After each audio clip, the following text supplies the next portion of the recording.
তো আজকে উঠলাম আপনার 6:30 বাজে, যাইতেছি ভার্সিটি।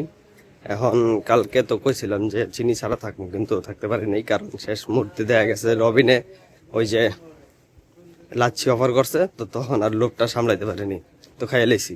সারাদিন মোটামুটি ভালোই গেছে, কিন্তু ওই শেষ মুহূর্তে গিয়ে এই দড়াটা খাইয়ে লাইছি।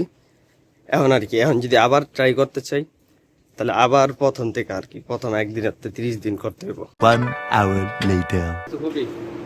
কিছু কম নাই কালকে আর ইটাস চুরির অবস্থা খারাপ হয়েছে। হ্যাঁ guys, A few moments later. তুই এনাইছস কে লিগা? তুই এনাইছস কে লিগা? 2 hours later. 3 ঘন্টার ক্লাস শেষ করে এখন যেতেছি বাসায়, প্রায় পড়ছি। তো উনি গিয়ে আবার চিনির চা খাইছি, রং চা। তো চিনির রং চা ছিল এরকম, তো কই যে চিনি খামো না, কিন্তু পরে খাওয়াই পরে যায়, কিছু করার নাই গা। আর কালকে রক্ত দিছি না, তো হ্যাঁ একটা ইলেকট্রোলাইট ড্রিঙ্ক দিছিল, ওইটা এখনো খাই নাই, কিন্তু কালকে লোভ লাগতেছিল খাওয়ানোর লেগে। তো যখনই আর কি কই যে চিনি ছেড়ে দেবো বা চিনি খাবো না, তখনই দেখা যায় যে আরো বেশি বেশি আর কি চিনির জাতীয় জিনিস হয়। পরে দেখ কি লোভ সামলাইতে না পারে, পরে খাইয়া দেয়, এটাই হয়। A few inches later. পরে বাসায় একটু জাবর কাটলাম, মানে বুট খাইলাম। পরে একটু আগে ভাত খাইছি, ভাত খেয়ে হইতাছে যেহেতু চিনি খাওয়া শুরু করে দিছে আবার, তো এটাই ওই যে ইলেকট্রোলাইট যে ড্রিঙ্কটা দিছিল এটার মধ্যে আমি চিন্তা করতেছিলাম যে এটার মধ্যে কত ক্যালোরি থাকে বা কত ফ্যাট আর কত চিনি থাকে। এটার পরিমাণটা হইতাছে 250 মিলিলিটার। 250 মিলিলিটারে এনে চিনি দিছে আপনার 27 পুষ্টি উপাদান এত কি প্রতি 250 মিলিলিটার এত কি গ্রাম ট্রাম, আচ্ছা 27.8 গ্রাম। মানে এটা পুরা যদি আমি পুরা প্যাকেটটা এখন খাই, তাহলে আমি চিনি কনজিউম করতেছি 27.8, প্রায় 28 গ্রামের মতো। এই শুধু ইটানি একটা প্যাকেট। ফ্যাট এনে তো লেখা আছে স্যাচুরেটেড ফ্যাট, ট্রান্স ফ্যাট, আরো বগিচগি ফ্যাট ম্যাট 0%, মানে এটার মধ্যে কোনো ফ্যাট নাই, চিনি আছে।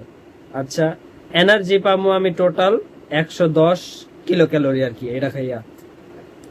তো খাই, যেহেতু খাওয়া শুরু করে দিছি, এখন মানে এরই লোভ সামলায় না, কিছু করার নাই, খাই।